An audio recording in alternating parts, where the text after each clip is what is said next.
Berikut adalah kitab muamalat yang diambil dari buku fikih Islam oleh Haji Sulaiman Rashid, cetakan ke-17 tahun 1976.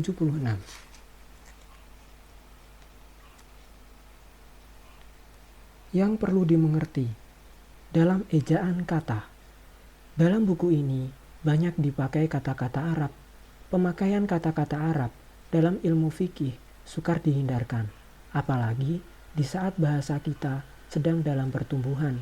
Ada yang sukar diterjemahkan, ada yang dapat diterjemahkan, tetapi kurang tepat. Dan ada pula yang memang belum ada terjemahannya dalam bahasa Indonesia. Kata-kata tersebut diatur sebagai berikut. 1. Kata-kata Arab yang memang sudah banyak terpakai di Indonesia berarti sudah menjadi bahasa Indonesia. Kata-kata yang seperti itu ditulis menurut ejaan kata-kata Indonesia. Selain dari itu, perlu diketahui A. Kata-kata harus dalam buku ini berarti boleh, bukan berarti wajib, sebagai biasa berlaku dalam kata-kata sekarang. B. Kata-kata malam dimaksudkan sebelum siang hari, bukan kemudian di hari.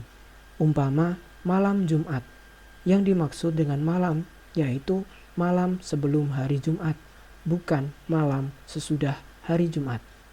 Malam hari raya Idul Fitri artinya petang penghabisan puasa. Bagian 35. Wakaf. Wakaf yaitu menahan sesuatu benda yang kekal zatnya, mungkin diambil manfaatnya guna diberikan di jalan kebaikan.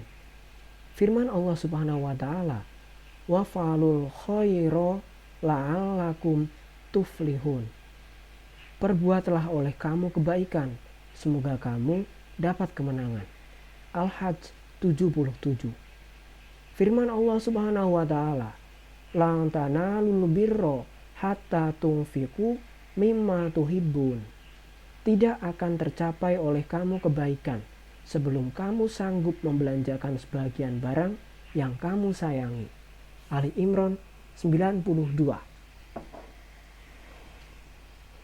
Sabda Rasulullah SAW, "Anna Umaro asaba ardham bi Khaybara faqala ya Rasulullah ma ta'muruni fiha, faqala in syi'ta habbasta aslaha wa tasaddaqta biha fatasaddaqa biha Umar ala alla yuba'a asluha wala yuhaba wala yurotha." Sesungguhnya Umar telah mendapatkan sebidang tanah di Khaybar. Umar bertanya kepada Rasulullah SAW, "Apakah perintahmu kepadaku berhubung dengan tanah yang saya dapat ini?" Jawab beliau, "Jika engkau suka, tahanlah tanah itu dan engkau sedekahkan manfaatnya." Maka dengan petunjuk beliau itu, terus Umar sedekahkan manfaatnya dengan perjanjian tidak akan dijual tanahnya, tidak pula diberikan dan tidak pula dipusakakan. Riwayat Bukhari dan Muslim. Inilah mula-mula wakaf yang masyhur dalam Islam. Kata Imam Syafi'i, sesudah itu 80 orang sahabat di Madinah terus mengorbankan harta mereka dijadikan wakaf pula. Kelebihan wakaf dari amal yang lain. Sabda Rasulullah SAW, "An Abi Hurairah annan Nabiyya sallallahu alaihi wasallam qala idza matal insanu in qata'a amaluhu illa min salasati asya'a shadaqatin jariyatin aw ilmu yuntafa'u bihi aw waladin shalihin yad'ulah." Dari Abu Hurairah, sesungguhnya Nabi besar Shallallahu Alaihi Wasallam telah berkata, apabila mati seorang manusia, habislah amalnya. Tidak bertambah lagi kebaikan amalnya itu, kecuali 3 perkara. 1. Wakaf. 2. mengembangkan ilmu pengetahuan, baik dengan jalan mengajar maupun dengan jalan karang-mengarang, dan sebagainya. 3. Anak yang soleh yang mendoa untuk ibu bapanya. Riwayat jamaah ahli hadis selain Bukhari dan Ibnu Majah. Dengan hadis tersebut, teranglah kepada kita bahwa berwakaf bukan hanya seperti menderma sedekah biasa, tetapi lebih besar ganjarannya dan manfaatnya terhadap diri yang berwakaf sendiri.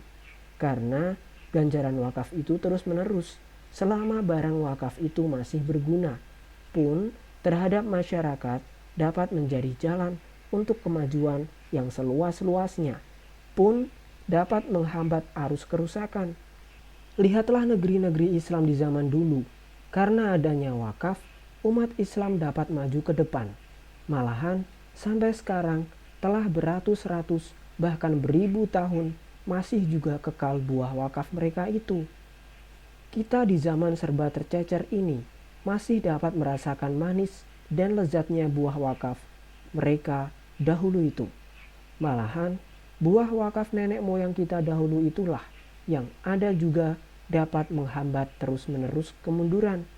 Maka kalau sekiranya muslimin yang kaya sekarang sanggup mewakafkan harta mereka seperti orang-orang Islam dahulu, kita percaya bahwa mereka berarti telah membuka satu jalan untuk kemajuan pembangunan sekarang ini. Anak cucu kita sedikit hari lagi akan memetik buahnya yang lezat. Rukun wakaf. 1. Yang berwakaf. Syaratnya: A. Berhak berbuat kebaikan, walau bukan Islam sekalipun. B. Dengan kehendak sendiri, tidak sah karena dipaksa orang. 2. Suatu yang diwakafkan, syaratnya: A. Kekal zatnya, berarti diambil manfaatnya, zat barang tidak rusak. B. Kepunyaan yang mewakafkan, walaupun musya, bercampur dan tidak dapat dipisahkan dengan yang lain.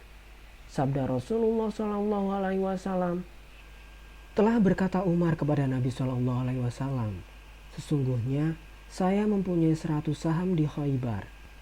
Belum pernah saya mempunyai harta yang lebih saya kasihi daripada itu. Sesungguhnya saya bermaksud menyedekahkannya.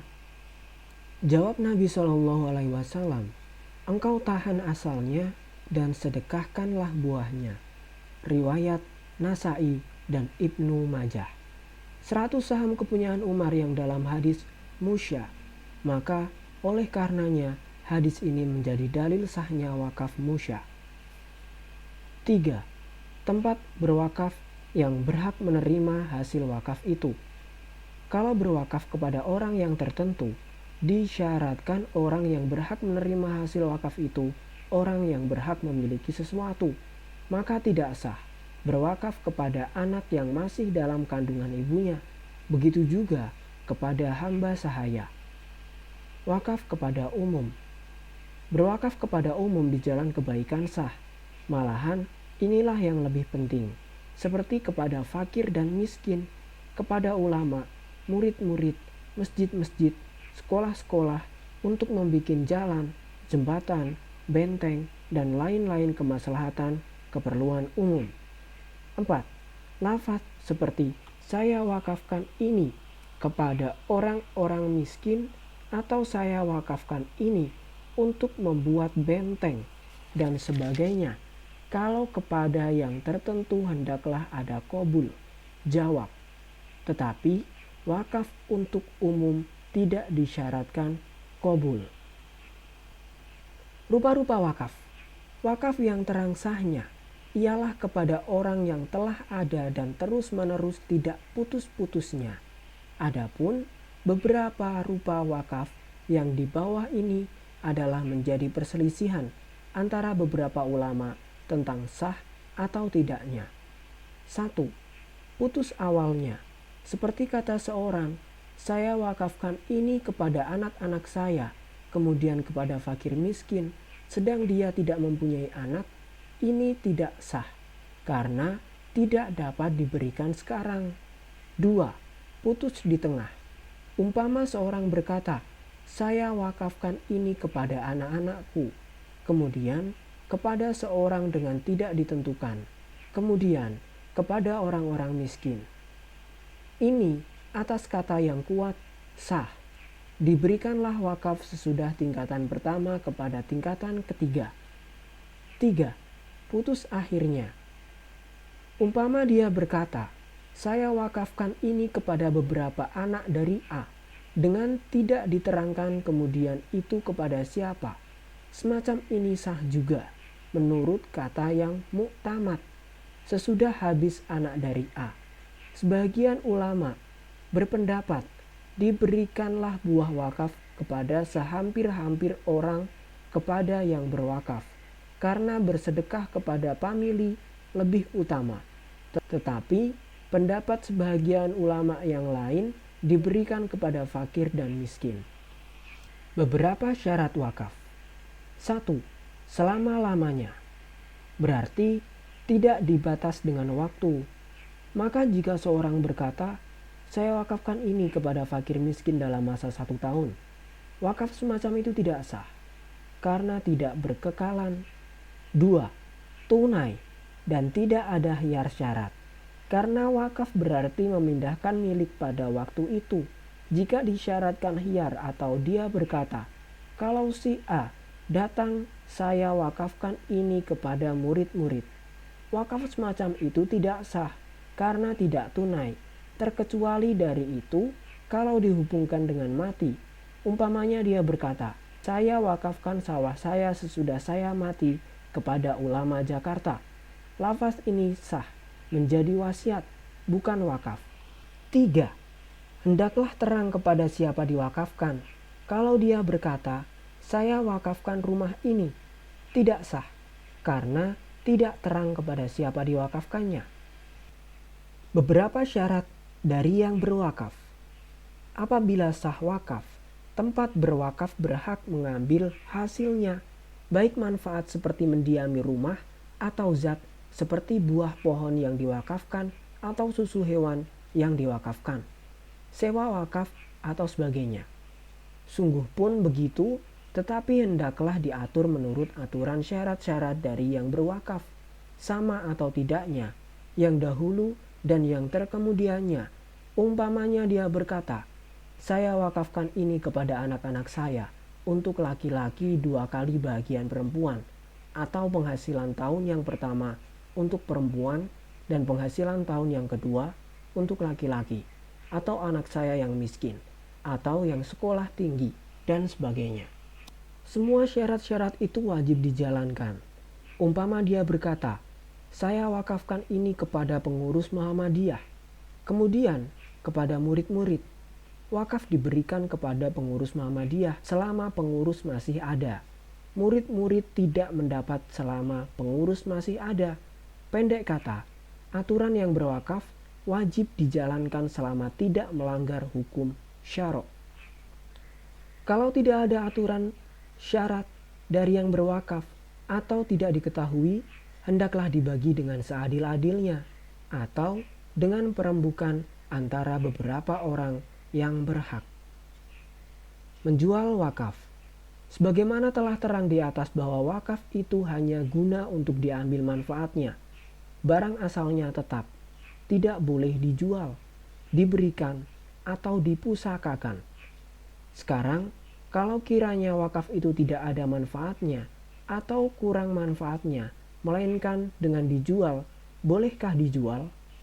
Menurut kata yang sah, tidak berhalangan menjual tikar masjid yang sudah tidak pantas dipakai lagi, agar jangan tersia-sia saja. Harganya digunakan untuk kemaslahatan masjid. Dalam mazhab Ahmad bin Hambal, apabila manfaat wakaf tak dapat dipergunakan, wakaf itu boleh dijual dan uangnya dibelikan kepada gantinya. Begitu juga mengganti masjid atau merubahnya, pun memindahkan masjid dari satu kampung ke kampung yang lain, atau dijual uangnya untuk mendirikan masjid lain di kampung yang lain. Kalau kampung yang lama tidak berkehendak lagi kepada masjid karena sudah roboh umpamanya, hal demikian kalau dipandang kemaslahatan beliau mengambil alasan dengan perbuatan Umar bin Khattab yang telah mengganti Masjid Kufah yang lama dengan masjid yang baru pun tempatnya beliau pindahkan sehingga tempat masjid yang lama telah menjadi pasar. Kata Ibnu Taimiyah, sesungguhnya yang menjadi pokok di sini guna menjaga kemaslahatan. Tuhan Allah menyuruh kita menjalankan kemaslahatan dan menjauhkan kerusakan. Tuhan Allah telah mengutus pesuruhnya guna menyempurnakan kemaslahatan dan melenyapkan segala kerusakan. Firman Allah Subhanahu wa taala, "Wa qala Musa li akhihi Haruna khulufni fi qaumi wa aslih wa la tattabi sabilal mufsidin." Kata Nabi Musa alaihissalam kepada saudaranya Harun, "Hendaklah engkau gantikan saya untuk menjaga kaum saya, dan jalankanlah kemaslahatan untuk mereka, dan jangan sekali-kali engkau mengikut jalan orang-orang yang merusak." Al-A'raf 142. Firman Allah Subhanahu wa taala, "In uridu illal islaha mastata'tu." Kata Nabi Syuaib alaihissalam, "Saya tidak menghendaki sesuatu pun melainkan kemaslahatan sekadar kuasaku." Hud 88. Firman Allah Subhanahu wa taala, "Famanittaqa wa aslaha fala khaufun 'alaihim walahum yahzanun." Orang yang takwa kepada Allah dan mengerjakan kemaslahatan tidak usah merasa takut kepada apapun dan tak usah rusuh atau susah. Al-A'raf 35. Sampai di sini keterangan Syekh Ibnu Taimiyah. Kita kutip dari kitab Mu'inul Mubin, karangan Abdul Hamid Hakim.